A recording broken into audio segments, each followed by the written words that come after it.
Hi అండి, అందరికీ నమస్కారం. Welcome to my channel. ఉదయం లేవగానే హడావిడిగా లంచ్ బాక్స్లోకి ఏం ప్రిపేర్ చేయాలా అని ఆలోచిస్తుంటాం. ఒక్కసారి ఈ రైస్ ట్రై చేసి చూడండి. 10 నిమిషాల్లో సింపుల్గా చేసి పెట్టుకోవచ్చు.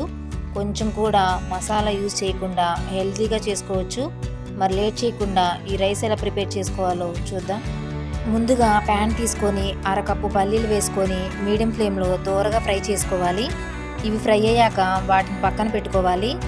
ఇంకో ప్యాన్లో 2 టేబుల్ స్పూన్ల ఆయిల్ వేసుకొని అందులో 7-8 ఎండుమిర్చి వేసుకొని ఫ్రై చేసుకోవాలి. అవి ఫ్రై అయ్యాక 1 స్పూన్ పచ్చిశనగపప్పు, 1 స్పూన్ మినపప్పు, అలాగే కందిపప్పు కూడా వేసుకొని ఫ్రై చేసుకోవాలి. ఇవి కూడా దోరగా ఫ్రై చేసుకున్నాక 1/2 స్పూన్ ధనియాలు, కొంచెం చింతపండు కూడా యాడ్ చేసి ఇవి లైట్గా ఫ్రై అయ్యాక కొంచెం సేపు చల్లారనివ్వాలి. ఇప్పుడు రైస్ కోసం బౌల్ తీసుకొని 2 కప్స్ రైస్ వేసుకోవాలి. వీటిని వాష్ చేసుకొని బాయిల్ అవుతున్న వాటర్లో వేసుకోవాలి. రైస్ 90% కుక్ చేసుకున్నాక తీసి పక్కన పెట్టుకోవాలి. శుభ్రంగా కడిగి ఆరబెట్టుకున్న కరివేపాకును తీసుకోవాలి. 2 కప్పుల రైస్కి ఒక చిన్న కట్ట కరివేపాకు సరిపోతుందండి. దీనిని మిక్సీలో వేసుకొని 1 కప్పు వాటర్ యాడ్ చేసుకొని గ్రైండ్ చేసుకోవాలి. గ్రైండ్ చాలా మెత్తగా చేసుకోవాలండి. స్టైనర్ సహాయంతో ఇందులో ఉండే వాటర్ మొత్తం వేరు చేసుకొని పక్కన పెట్టుకోవాలి.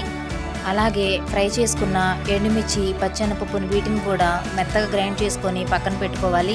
అదే ప్యాన్లో ఆయిల్ వేసుకొని కొంచెం ఆవాలు, కొంచెం జీలకర్ర, అలాగే ఫ్రై చేసుకున్న పల్లీలు, 4 జీడిపప్పు కూడా వేసుకొని ఫ్రై చేసుకోవాలి. అవి ఫ్రై అయ్యాక కొంచెం ఇంగు వేసుకుంటున్నానండి నేను. మీకు ఇష్టం ఉంటే యాడ్ చేసుకోండి. అలాగే గ్రైండ్ చేసుకున్న మిర్చి పేస్ట్ని కూడా వేసుకొని 1 నిమిషం ఫ్రై చేసుకొని కరివేపాకు రసాన్ని కూడా ఇందులో వేసుకోవాలి. ఇది వేశాక కనీసం 3-4 నిమిషాలు హై ఫ్లేమ్లో పెట్టుకొని కలుపుతూ ఉండాలి. ఇది దగ్గర పడేంత వరకు కలుపుకోవాలి. ఆయిల్ ఇలా పైకి తేలేంత వరకు కలుపుకోవాలి. కరివేపాకు రసం అంతా ఇలా చిక్కగా అయిన తర్వాత మాత్రమే రైస్ వేసుకోవాలండి.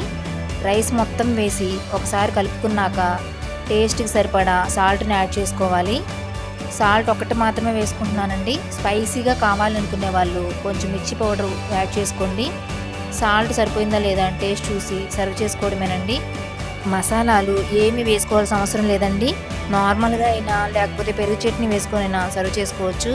హెల్తీగా ఉండే కరివేపాకు రైస్ రెడీ అయిపోయిందండి. తప్పకుండా మీరు కూడా ఒకసారి ట్రై చేయండి.